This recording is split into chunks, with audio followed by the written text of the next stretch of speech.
Hello friends, आज मैं अपने इस वीडियो में आपसे मेलाज़्मा के बारे में बात करने वाली हूँ। ये बहुत ही कॉमन प्रॉब्लम है और बहुत ही ज़्यादा लोगों में देखने को मिलती है। मेरी क्लिनिक पर भी सबसे ज़्यादा पेशेंट मेलाज़्मा पिगमेंटेशन को लेकर के ही आते हैं।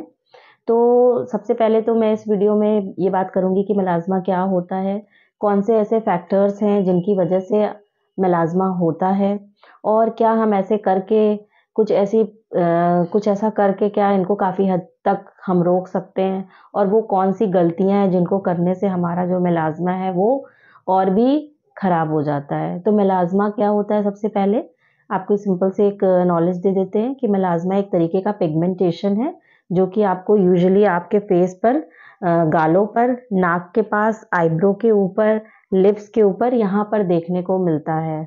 और ये बायलैटरल होता है, दोनों तरफ समान रूप से होता है, चेहरे के दोनों तरफ समान रूप से होता है। तो अब इसका क्या कारण होते हैं मेलाज़्मा के? सबसे बड़ा कारण तो मेलाज़्मा का है सन एक्सपोज़र।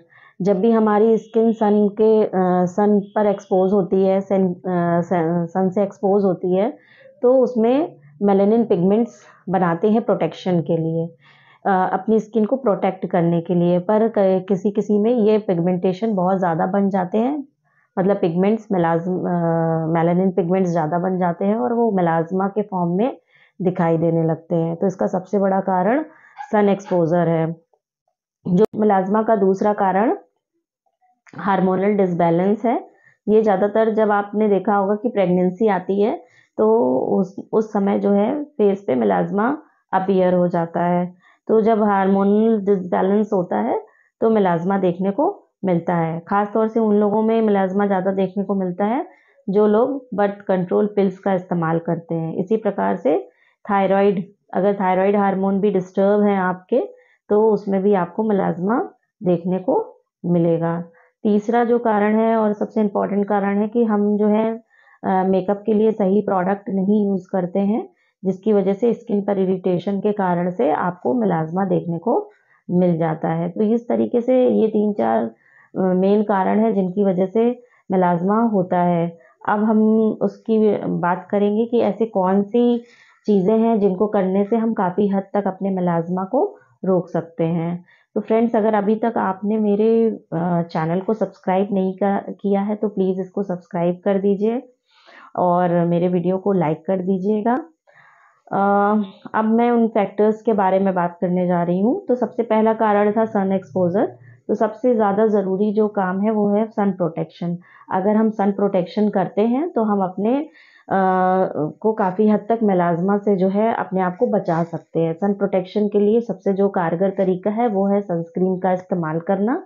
तो हमें मेलाज़्मा से बचने के लिए ब्रॉड स्पेक्ट्रम सनस्क्रीन का इस्तेमाल करना चाहिए। ब्रॉड स्पेक्ट्रम हो plus physical sunscreen. Physical sunscreen जो होती है सबसे ज़्यादा अच्छा प्रोटेक्शन देती है। तो आप जो है अगर मेलाज़्मा से प्रोटेक्शन चाहते हैं तो कोशिश करें कि आप ब्रॉड स्पेक्ट्रम फिज़िकल सनस्क्रीन का इस्तेमाल करें जिसमें zinc oxide and titanium dioxide present हो। इसके अलावा ब्रॉड स्पेक्ट्रम सनस्क्रीन जो होती है वो यूवीए रेजेस और यूवीबी दोनों ही प्रकार की अल्ट्रावायलेट रेजेस से आपका प्रोटेक्शन करती है। अगर आप केमिकल सनस्क्रीन यूज़ कर रहे हैं, हाँ, फिज़िकल सनस्क्रीन का जो टाइमिंग होता है वो भी थोड़ा लॉन्ग होता है। इसके अलावा अगर आप केमिकल सनस्क्रीन यूज़ करते हैं तो आपको थोड़ा जल्दी-जल्दी सनस्क्रीन अप्लाई करनी पड़ेगी। प्लस अगर आप धूप में जा रहे हैं या बाहर निकल रहे हैं तो आपको क्या करना होगा कि सनस्क्रीन कम से कम 20 मिनट पहले अप्लाई करनी पड़ेगी फेस पे, ताकि वो अपना काम कर सके।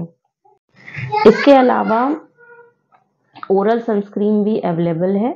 आप ओरल सनस्क्रीन का भी इस्तेमाल कर सकते हैं। कुछ लोग सनस्क्रीन नहीं लगा पाते हैं या किसी-किसी को सनस्क्रीन से एलर्जी होती है।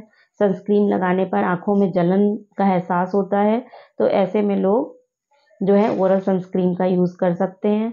इसकी एक टैबलेट रोज़ लेनी होती है आपको। ओरल सनस्क्रीन मतलब उसको टैबलेट फॉर्म में लेना होता है। इसमें आपका एंटीऑक्सीडेंट, विटामिन्स और फर्न एक्सट्रैक्ट प्रेजेंट होते हैं। कुछ डॉक्टर्स मेलाज़्मा के लिए ट्रांजिमिक एसिड टैबलेट्स का भी यूज़ करते हैं। तो मेलाज़मा से प्रोटेक्शन के लिए ट्रांजिमिक एसिड का इस्तेमाल किया जाता है। ये ज़्यादातर डीप मेलाज़मा, डर्मल मेलाज़मा के केसेस में यूज़ करते हैं, पर इसको आप अपनी मर्ज़ी से नहीं ले सकते हैं। इसे आप डॉक्टर से कंसल्ट करके ही यूज़ करेंगे। अगली चीज़ जो ध्यान देने वाली है वो ये है कि हम मेलाज़मा के लिए क्रीम्स का यूज़ करते हैं। तो बहुत सारे लोग जा कर के ओवर द काउंटर क्रीम्स ले लेते हैं। तो इन ओवर द काउंटर क्रीम्स में ज़्यादातर क्रीम्स में स्टेरॉइड प्रेज़ेंट होता है, जो कि आपकी स्किन को शुरू में तो जब आप उसको मेलाज़मा पर अप्लाई करते हैं तो ये अच्छा काम करता है और स्किन को मतलब तुरंत आपका मेलाज़मा कुछ ही टाइम में लगता है कि हट गया, लेकिन इसको छोड़ते ही मेलाज़मा वापस से आ जाता है। तो आपको over the counter medicine cream का यूज़ नहीं करना है। प्लस उसमें जितनी भी ओवर द काउंटर क्रीम्स हैं उसमें आपके स्टेरॉइड प्रेज़ेंट होता है, जो कि बाद में आपको स्टेरॉइड के साइड इफ़ेक्ट आपके फेस पर देखने को मिलते हैं। ये क्या होते हैं? ये आपकी स्किन को थिन कर देता है, जो आपकी स्किन धूप के लिए बहुत ही ज़्यादा सेंसिटिव हो जाती है। आप बिल्कुल धूप में नहीं जा सकते हैं, पूरा चेहरा आपका रेड हो जाएगा, उसके बाद आपको वो ब्लैक भी लगेगा, रेडनेस के बाद उस पे ब्लैकनेस आने लगती है। प्लस बहुत लंबे समय तक लगाने पर फेस पर जिस भी एरियाज़ में आप लगा रहे हैं, फेस पर हेयर ग्रोथ की प्रॉब्लम भी देखने को मिलती है। तो आपको ओवर द काउंटर क्रीम्स जो हैं उसका इस्तेमाल थोड़ा अवॉइड करना है। अगर आपका मेलाज़मा लाइट है तो बहुत सारे मॉलिक्यूल्स अवेलेबल हैं जो कि सेफ़ हैं और उसको लगाने से आप अपने मेलाज़मा में काफ़ी हद तक इम्प्रूवमेंट देख सकते हैं। ये हो सकते हैं कोजिक एसिड, हाइड्रोक्विनोन या फिर ग्लाइकोलिक एसिड जैसे मॉलिक्यूल हो सकते हैं। आप इनका सेफली इस्तेमाल कर सकते हैं। ये सब करने के बाद मतलब कि क्रीम लगाने के बाद, सनस्क्रीन लगाने के बाद, ये सब करने के बाद भी अगर आपका मेलाज़मा ठीक नहीं हो रहा है तो फिर आप किसी कॉस्मेटिक क्लिनिक पर जा कर के कुछ प्रोसीजर्स करा सकते हैं, जिससे आपके मेलाज़मा में आप इम्प्रूवमेंट पा सकेंगे। तो वो जो ट्रीटमेंट्स होते हैं उसमें सबसे पॉपुलर ट्रीटमेंट केमिकल पील होता है। इसको करने से, केमिकल पीलिंग कराने से आपके मेलाज़मा में आप फ़र्क पा सकते हैं। इसके लिए ग्लाइकोलिक और टीसीए पील का इस्तेमाल किया जाता है।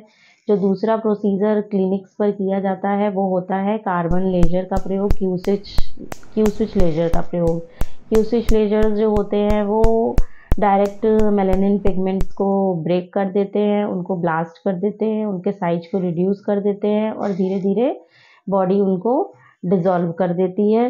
तो इस तरीके से मेलाज़मा में आप ये प्रोसीजर के थ्रू आप जो है कमी देख सकते हैं। कॉस्मेटिक क्लिनिक से वो होता है मीज़ो ट्रीटमेंट। इसमें माइक्रो निडलिंग की डॉक्टर पेन और माइक्रो निडल्स की मदद से कुछ सीरम्स पेनिट्रेट कराए जाते हैं, जिसकी वजह से स्किन लाइटनिंग सीरम्स पेनिट्रेट कराए जाते हैं, जिनका इफ़ेक्ट धीरे धीरे करके मेलाज़मा को कम कर देता है। और जो चौथा प्रोसेस है वो है पीआरपी, यानी कि प्लेटलेट रिच प्लाज्मा। इसमें ये आपके ब्लड से एक्सट्रैक्ट करके पीआरपी निकाल करके इसको फेस पे जिस एरिया में मेलाज़मा होता है वहाँ पे इंजेक्ट कर दिया जाता है, जिससे वहाँ पे डिफरेंट टाइप के जो ग्रोथ फैक्टर्स होते हैं वो मेलानिन पिगमेंट की ग्रोथ को रोकते हैं और आपके मेलाज़मा को सप्रेस करते हैं। तो आप इस वीडियो को देखने के बाद समझ चुके होंगे कि मेलाज़मा का ट्रीटमेंट कितना लंबा होता है और मेलाज़मा में आप क्या मतलब इसकी लड़ाई बहुत लंबी होती है और इतना आसान नहीं होता है मेलाज़मा। आपको लगातार इसके लिए ट्रीटमेंट्स लेने पड़ते हैं, तब जाकर के आपको मेलाज़मा से छुटकारा मिलता है। तो अगर आपको मेरी ये इन्फॉर्मेशन अच्छी लगी हो तो प्लीज़ आप मेरे वीडियो को लाइक कर दीजिएगा और मेरे चैनल को सब्सक्राइब कर दीजिएगा। Thank you.